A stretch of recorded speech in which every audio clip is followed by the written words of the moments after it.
दोस्तों नमस्कार, आदाब, सत श्री अकाल। दवायर के कार्यक्रम मीडिया बोल में आपका स्वागत है। बिहार के चुनावी नतीजे आ चुके हैं और बिल्कुल साफ हो चुका है कि एनडीए की सरकार बनेगी। भारतीय जनता पार्टी सबसे बड़ी ताकत बनकर उभरी है, खासकर गठबंधन में। और दूसरे नंबर की पार्टी, अगर कुल मिलाकर बिहार की सियासत में देखा जाए तो वो दूसरे नंबर की पार्टी राष्ट्रीय जनता दल उससे थोड़ा सा आगे है। तो भारतीय जनता पार्टी को ये एक बड़ी कामयाबी मिली है कि वो बड़े भाई के तौर पे नीतीश कुमार जो गठबंधन में हुआ करते थे हमेशा, वो इस बार कमजोर ताकत बनकर उभरे हैं। भले ही मुख्यमंत्री उनको भारतीय जनता पार्टी दिला दे, लेकिन अब तो उसके रामो करम पर है। और दूसरी बात जो इस जनादेश से उभर कर सामने आई है कि तेजस्वी यादव चमके हैं, लेकिन उनकी पार्टी को इतनी संख्या नहीं मिली, उनके गठबंधन को इतनी ताकत नहीं मिली कि सरकार उनकी बन सके। इस बार सीपीआईएमएल वामपंथियों ने बेहतर परफॉर्म किया है और उनमें भी सीपीआईएमएल ने काफी बेहतर।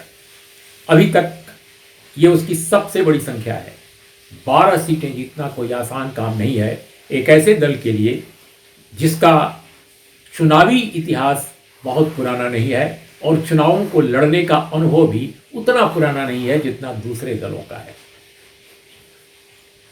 लेकिन अगर बिहार के मौजूदा सूरत हाल को देखें मीडिया के कॉन्टेक्स्ट में, मीडिया के संदर्भ में, तो हम देख रहे हैं कि एग्जिट पोल इस बार, चाहे वो जिस तरह के भी चैनल हों, आमतौर पे चैनलों के बारे में भारत के लोगों के बीच में भी एक इंप्रेशन है कि वो सत्ताधारी दल के समर्थक हैं, लेकिन सारे एग्जिट पोल कमोबेश दिखा रहे थे कि इस बार भारतीय जनता पार्टी और जेडीयू का गठबंधन चुनाव में कामयाब नहीं होता नजर आ रहा है और महागठबंधन आगे है। लेकिन अगर रिपोर्टिंग का सवाल देखा जाए तो बिहार के जो अखबार हैं और जो ज़्यादातर चैनल हैं, उनमें सत्ताधारी जो दल है वहाँ का, सत्ताधारी जो गठबंधन है केंद्र का, उसके प्रति एक सदाशयता ही नहीं बल्कि उसके प्रति काफ़ी एक झुकाव दिखाई दे रहा था। ये बहुत अजीब बात है कि एग्जिट पोल में जहाँ पर चुनाव जीतता हुआ बताया जा रहा था महागठबंधन को, लेकिन डे टू डे रिपोर्टिंग जो हो रही थी उसमें सत्ताधारी गठबंधन के लिए एक भारी झुकाव मीडिया में था। और जो जो दिल्ली से गए बड़े नेता या जो राज्य के बड़े नेता सरकार में हैं, उनकी बातें ज़्यादा प्रमुखता से आ रही थीं। विपक्ष की बातें बहुत ही हाशिए पर होती थीं, फ्रंट पेज स्टोरीज कम ही आती थी उनकी, और बीच बीच में भी जो आती थी वो उतनी प्रमुखता नहीं पाती थी। हाँ, तेजस्वी यादव को बाद के दिनों में कवरेज थोड़ा मिलना शुरू हो गया, खासकर जब नेशनल मीडिया में उनको लेकर चर्चा हुई। तो आज हम इन्हीं चीज़ों पर बात करेंगे। हमारे साथ दो खास मेहमान हैं, अजय आशीर्वाद, डिप्टी एडिटर दवायर, और साथ में अरविंद मोहन, वरिष्ठ पत्रकार। सबसे पहले अजय, मैं आपसे जानना चाहता हूं कि आपको क्या लगता है कि मीडिया में एक बताया जा रहा था कि बड़ी ह्यूज एंटी इनकम्बेंसी जैसी स्थिति है, खासकर अंग्रेजी अखबारों में, अंग्रेजी के न्यूज़ पोर्टल या इवन कई चैनलों में भी कुछ बातें ऐसी आने लगी कि कहीं ना कहीं सरकार के खिलाफ बिहार में एंटी इनकम्बेंसी है और वो कोरोना के कारण है। इसके अलावा भी बहुत सारी जो विफलताएं सरकार की हैं उनकी वजह से है। तो ये जो नतीजा आया जो आपके सामने है कि नीतीश की पार्टी तो डाउन हो गई लेकिन बीजेपी अप हो गई, काफी बड़ी ताकत बनकर उभर गई।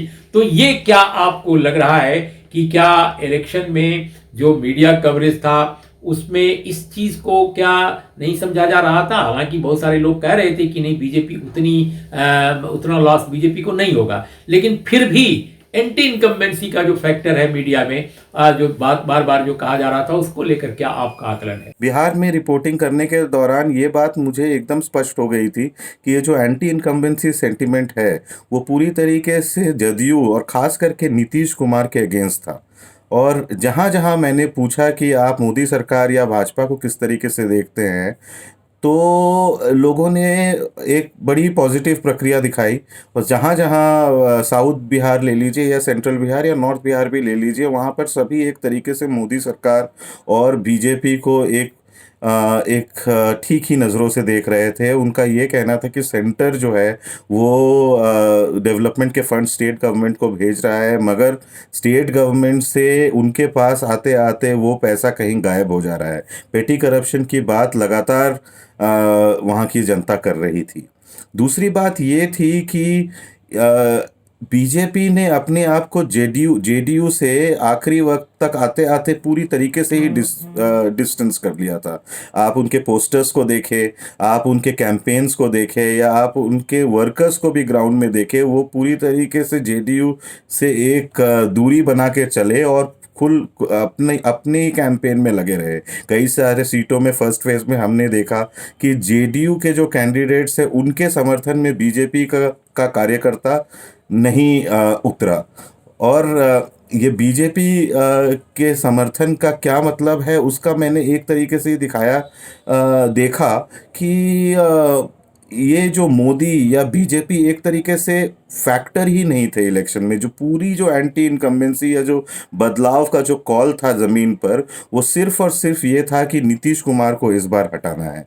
और किसी न किसी तरीके से बीजेपी को कहीं न कहीं बीजेपी को इस जो सेंटिमेंट का है, नीतीश कुमार के अगेंस्ट जो सेंटिमेंट है, उसका कहीं फ़ायदा मिला। बीजेपी को भी वो लोग जो नीतीश कुमार के खिलाफ थे, वो बीजेपी उनके अलाई होने के बावजूद भी उनको बीजेपी को एक अल्टरनेटिव की तरीके से देख रहे थे, ना सिर्फ महागठबंधन को। और इसी का फ़ायदा बीजेपी को होता हुआ मिलता हुआ दिखा।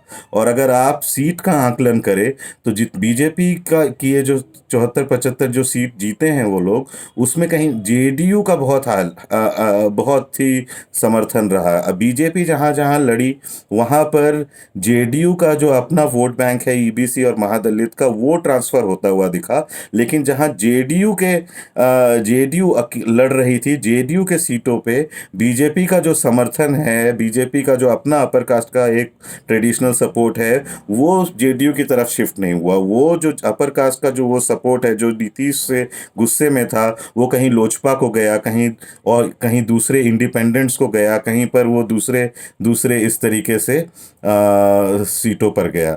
ये बात एकदम तय है कि फर्स्ट फेज़ में ये लगा उन्हें कि काफ़ी लॉसेस हुए हैं, तो सेकंड और थर्ड फेज़ में प्रधानमंत्री मोदी की तरफ से बीजेपी के वर्कर्स को एक स्ट्रिक्ट डायरेक्टिव गया कि जहां सेकंड और थर्ड फेज़ में पूरी तरीके से बीजेपी के लोगों को जदयू के कैंडिडेट्स को समर्थन करना होगा। और ये हुआ भी एक हद तक। इसी का नतीजा है कि थर्ड फेज़ में जेडीयू का परफॉर्मेंस अच्छा रहा। और अजय, मैं दूसरी बात जो आपसे कहना चाहता हूं कि पूछना चाहता हूं कि जो कि आपने बिहार को काफ़ी घूमा, काफ़ी आप वहां पर ट्रेवल किए विभिन्न चुनाव क्षेत्रों में, तो जो डे टू डे जो मीडिया कवरेज रहा है बिहार के अखबारों का, वहाँ के चैनलों का या नेशनल चैनल्स का, उससे कितना इस सत्ताधारी गठबंधन को, क्या आपको लगता है कि उस कवरेज का भी फायदा मिला? जैसे जंगल राज से लेकर के और जय श्री राम और तमाम चीज़ें जो बाद के दिनों में फर्स्ट फेज के बाद जिस तरह से काफ़ी बड़े पैमाने पर उभारी गई लोगों के बीच, उनका क्या इम्पैक्ट इस चुनाव पर पड़ा है?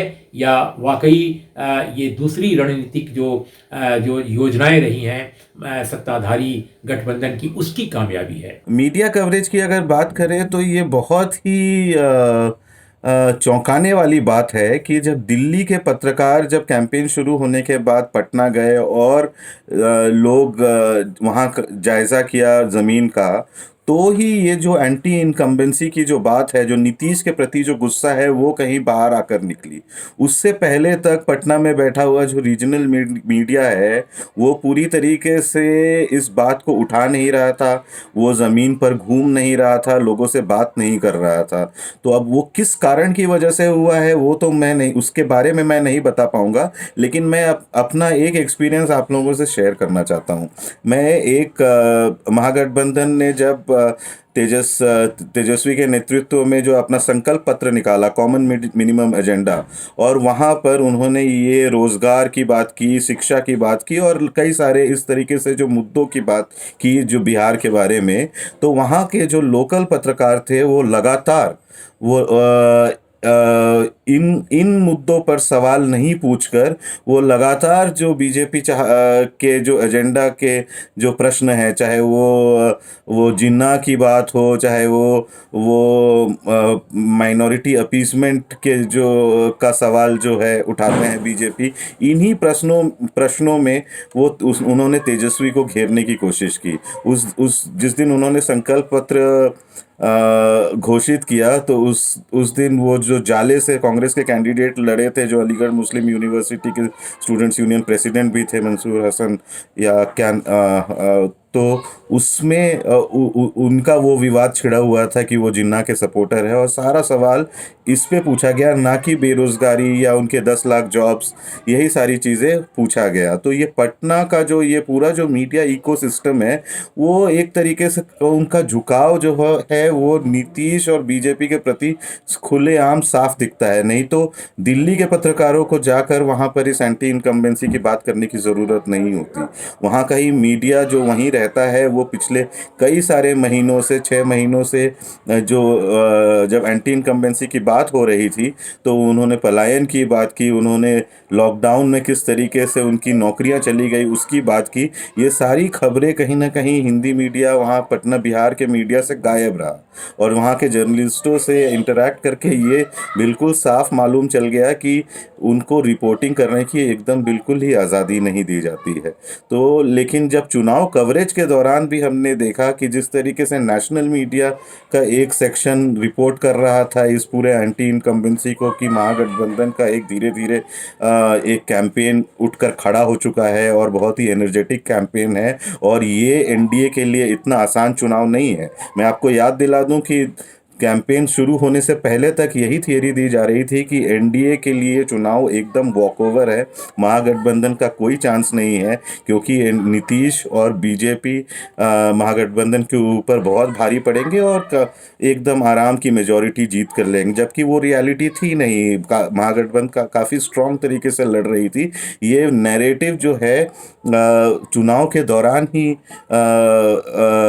दिल्ली मीडिया ने पकड़ा और देखा उसको, लेकिन वहाँ का जो स्थानीय मीडिया है इस बात पर उसने तवज्जो नहीं दी थी, और ज़्यादातर पूरे चुनाव के दौरान भी तवज्जो नहीं दी।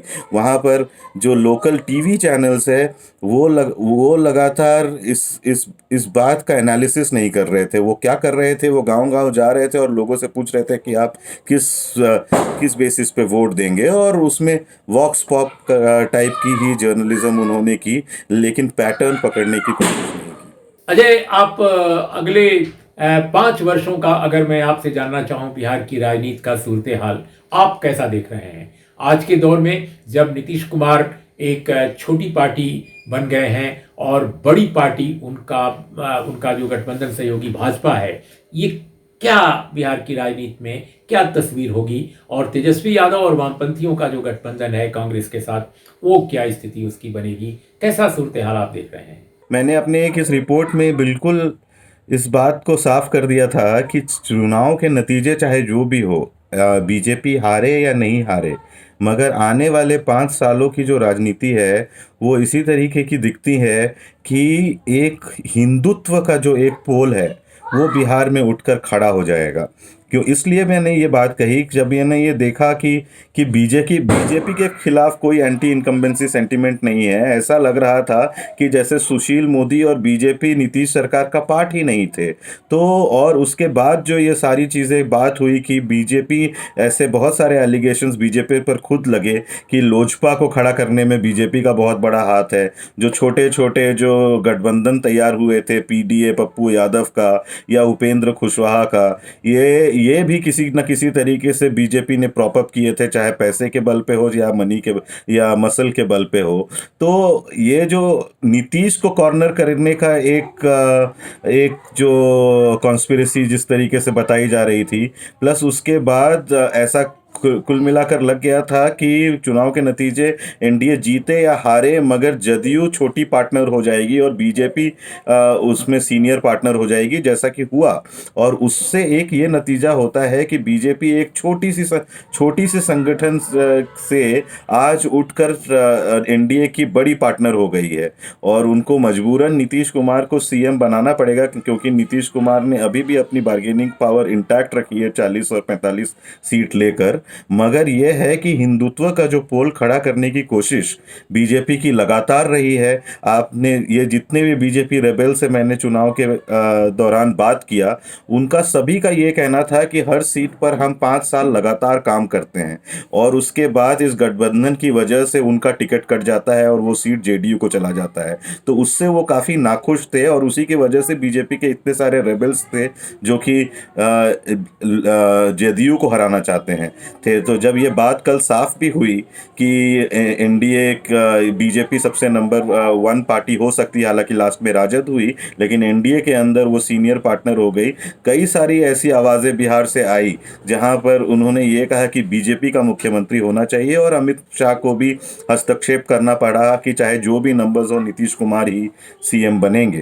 तो इसी की वजह से मुझे लगता है कि एक हिंदुत्व का जो पॉलिटिक्स है वो अब बीजेपी बेटर तरीके से कर पाएगी, क्योंकि अभी तक क्या होता था कि आप अपोजिशन को देख ले, विपक्ष को जब आप देखें तो वहाँ पर लालू की पॉलिटिक्स थी, वो भी एक सोशल जस्टिस लोहियावादी मंडल कमीशन की पॉलिटिक्स थी। और नीतीश को जो रूलिंग पार्टी में थे तो उनकी भी जो पॉलिटिक्स थी वो भी उस सोशल जस्टिस अम्ब्रेला के अंदर ही थी। और तो आप रूलिंग पार्टी और अपोजिशन के सोशल जस्टिस पॉलिटिक्स के बीच में बीजेपी कभी भी अपने पैरों पर खड़ी नहीं हो पाई थी। उनको इस बार ये मौका मिलेगा कि सोशल जस्टिस की पॉलिटिक्स को के अगेंस्ट एक हिंदुत्व की पॉलिटिक्स जिस तरीके से उन्होंने नेशनली किया है वो बिहार में भी खड़ा करने का मौका मिलेगा। अब आगे ये भी देखना होगा कि महागठबंधन ने इस बार जो इतना अच्छा चुनाव लड़े वो लोग, वो आने वाले 5 सालों में इन मुद्दों की पॉलिटिक्स को आगे रखने में, सरकार को अकाउंटेबल बनाने में कितना सक्षम होते हैं। और अगर वो लेजी हो गए और नहीं उठा पाते हैं असेंबली में और सड़क में, तो ये हिंदुत्व की पॉलिटिक्स जो बीजेपी की है वो उठकर बिल्कुल अगले 5 साल में खड़ी हो जाएगी। अरविंद, आपसे मैं ये जानना चाहूंगा कि आपको क्या लगता है कि जो एग्जिट पोल थे वो इस बार तो एग्जैक्ट पोल नहीं साबित हुए, तो क्या ये जो लोगों के बीच जो भाव था, क्या उसको पढ़ने में ये सारे के सारे जो एग्जिट पोल कराने वाले गुरु हैं ये सारे फेल कर गए? क्योंकि एक भी इस बार सही नहीं हुआ। कई बार होता था कि कुछ सही हो जाते थे या 1-2 कम से कम सही हो जाते थे, सारे फेल कर जाते थे। लेकिन इस बार तो सारे के सारे फेल हैं। वे भी फेल हैं जिनके बारे में कहा जाता था कि वो भारतीय जनता पार्टी या सत्तारूढ़ दल के बड़े करीबी हैं। बिहार के नतीजे निश्चित रूप से अप्रत्याशित हैं। प्रत्याशित यही था कि बदलाव की लहर दिखाई दे रही थी, बदलाव की हवा थी, लेकिन बीच चुनाव में बदला। और इस तरह से बदलाव सिर्फ बिहार ही में नहीं हुआ, कई राज्यों के चुनाव में हमने देखा है, कई एमपीओ के चुनाव में ये होता है कि अचानक बीच से चुनाव बदलता है। उत्तर प्रदेश का पिछला चुनाव भी जब अखिलेश जीते थे वो भी बीच से बदला। तो चुनाव बीच में बदलता है, तो प्लेयर्स को ये सावधानी रखनी चाहिए। और प्लेयर्स में शायद नीतीश कुमार से भी ज़्यादा मैं कहूँगा प्रधानमंत्री नरेंद्र मोदी ने बहुत होशियारी से गेम खेला। और जो जंगल राज का पॉइंट उन्होंने जिस तरह से उठाया उसके बाद से चुनाव बदला लग रहा है। और ठीक उसी समय गलती तेजस्वी ने की, जो चुनाव बहुत अच्छा लड़ रहे थे, जिनको बदलाव का प्रतीक माना जा रहा है। तो उस तेजस्वी ने ठीक उसी समय एक बयान दे दिया बाबू साहब वाला। तो इस बयान से जंगल राज वाला जो ये इशू उठाना चाहते थे वो उठ गया और कहीं ना कहीं यादव राज की वापसी या पिछड़ा राज की वापसी का सवाल आया और उससे चुनाव बदला है। तो ये अप्रत्याशित रिजल्ट उसी से हुआ है। प्रत्याशित यही था कि बदलाव हो। अरविंद, आप चिराग पासवान की भूमिका को, जो आमतौर पे माना जा रहा है कि नीतीश कुमार को नीचे गिराने में भारतीय जनता पार्टी की रणनीति का वो हिस्सा थे, उस फैक्टर को कितना महत्वपूर्ण मानते हैं? क्या वाकई नीतीश कुमार यह जानते हुए कि उनके खिलाफ एक दुरभिसंधि है वो भांप नहीं पाए, या अगर वो भांपे तो बाद के दिनों में उन्होंने संभलने की कोशिश की जिसके कारण उनकी सीटें थोड़ी थोड़ी कम से कम इतनी डाउन नहीं हुई है जितना एक्सपेक्ट किया जा रहा था, जितनी बुरी परफॉर्मेंस। नीतीश कुमार काफी डाउन हुए हैं, बीजेपी काफी डाउन हुई है। अगर लोकसभा चुनाव देखें तो ये लोग लगभग 100 सीट कम हुए हैं। इसी तरह से वीआईपी 4 सीट पे आ गया, इसी तरह से हम पार्टी 4 सीट पे आ गया। तो अब एक भी ब्लॉक अगर इसमें से खिसकेगा तो कहने को बीजेपी जीत का दावा कर सकती है, नीतीश कुमार वापस चीफ मिनिस्टर बन सकते हैं, लेकिन सबको एक दूसरे का ख्याल रखना पड़ेगा, एक अच्छे एजेंडे से काम करना पड़ेगा। और जरा भी किसी ने ज्यादा लोभ दिखाया, ज्यादा ऊपर नीचे किया, तो हर किसी के हाथ में ये ताकत है कि वो गेम बिगाड़ देगा। वो वीआईपी भी बिगाड़ सकता है, वो हम भी बिगाड़ सकता है, वो नीतीश कुमार भी बिगाड़ सकते हैं। और सबसे मजे की बात यह है कि जिस नीतीश कुमार और सुशील मोदी के खिलाफ सबसे ज्यादा गुस्सा था, खुद एनडीए में भी उनके खिलाफ और बीजेपी में काफी नाराजगी थी, एलजेपी की पॉलिटिक्स उसी से चली, उसको भी अब सुशील मोदी और नीतीश कुमार को ही झेलना पड़ेगा। वही दोनों रहेंगे आगे और वही शासन चलाएंगे। तो जो लोग भी ये दांव चलना चाहते थे, उनका दांव मेरे ख्याल से नहीं चला है। तो बिहार एक बैलेंस फैसले पे आया है। अब इस बैलेंस फैसले में बदलाव नहीं है, यथास्थिति है, लेकिन अगर शासन ठीक से चलाएं, उनको वार्निंग अच्छी मिली है, नीतीश कुमार को भी और सुशील मोदी को भी, उनको भी हवा का अंदाजा है। तो अगर वो संभल के चलाएं तो नतीजे फिर अच्छे होंगे और मैंडेट का एक किस्म का सम्मान होगा। जो भी इस मैंडेट का सम्मान नहीं करेगा वो गायब हो जाएगा। नीतीश कुमार भी गायब हो सकते हैं, बीजेपी भी गायब हो सकती है, वीआईपी और जो पार्टियां पावर में आई हैं, हम उन चारों को इसका ध्यान रखना पड़ेगा। लेकिन सबसे छोटे ब्लॉक का भी हिसाब रख, एक भी ब्लॉक निकला इधर उधर हुआ तो ये सारा सिलसिला बिखर जाएगा। तो इस चुनाव का ये नतीजा बहुत शानदार है उस हिसाब से, लेकिन बदलाव नहीं हुआ।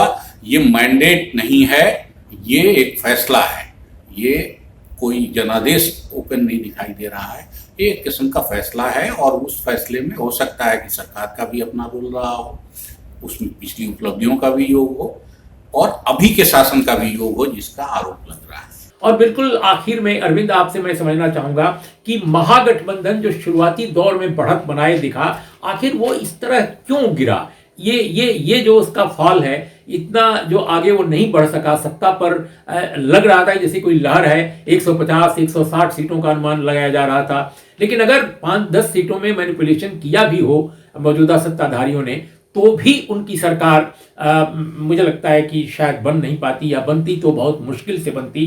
तो ये क्या आप देखते हैं इसके पीछे कहानी? अगर कोई ये पूछे कि इस चुनाव का मैन ऑफ द मैच कौन था, वो निश्चित रूप से तेजस्वी थे। और तेजस्वी ने बड़ी होशियारी से इशू बदले, पूरा चुनाव बदला, जाति धर्म इन सवालों को उठाने की कोशिश हुई, उस सवाल को पहले पीछे किया, काफी सफलतापूर्वक किया। और बीजेपी को और नीतीश कुमार को भी बैकफुट पे आना पड़ा, रोजगार के सवाल पे ही उनको भी आगे आके बोलना पड़ा कुछ।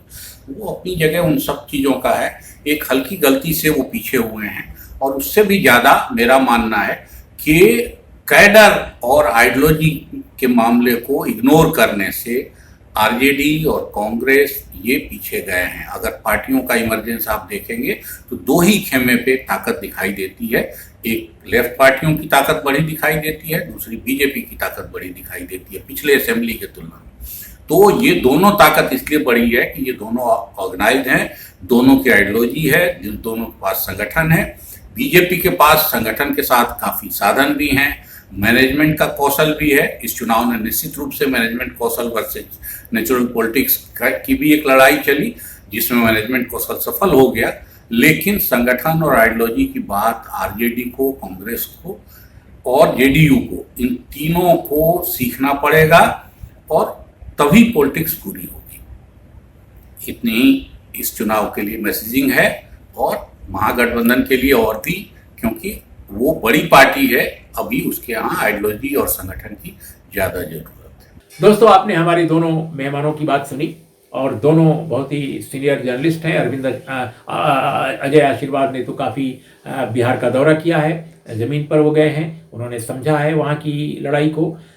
मैं समझता हूँ कि बिहार की चुनावी लड़ाई में एक बात तो बिल्कुल साफ हो गई है कि जब तक आप कोई भी दल लगातार काम नहीं करेगा, अचानक चुनाव में बड़ी ताकत बनकर उभरना उसके लिए मुश्किल होगा। और ये सारा का सारा चुनावी दाव पेंच जो है रणनीति का हो गया है। और मैनिपुलेशन तभी चलता है जब आपकी रणनीति भी कारगर हो। इन शब्दों के साथ बहुत बहुत धन्यवाद, नमस्कार, आदाब, सत श्री अकाल।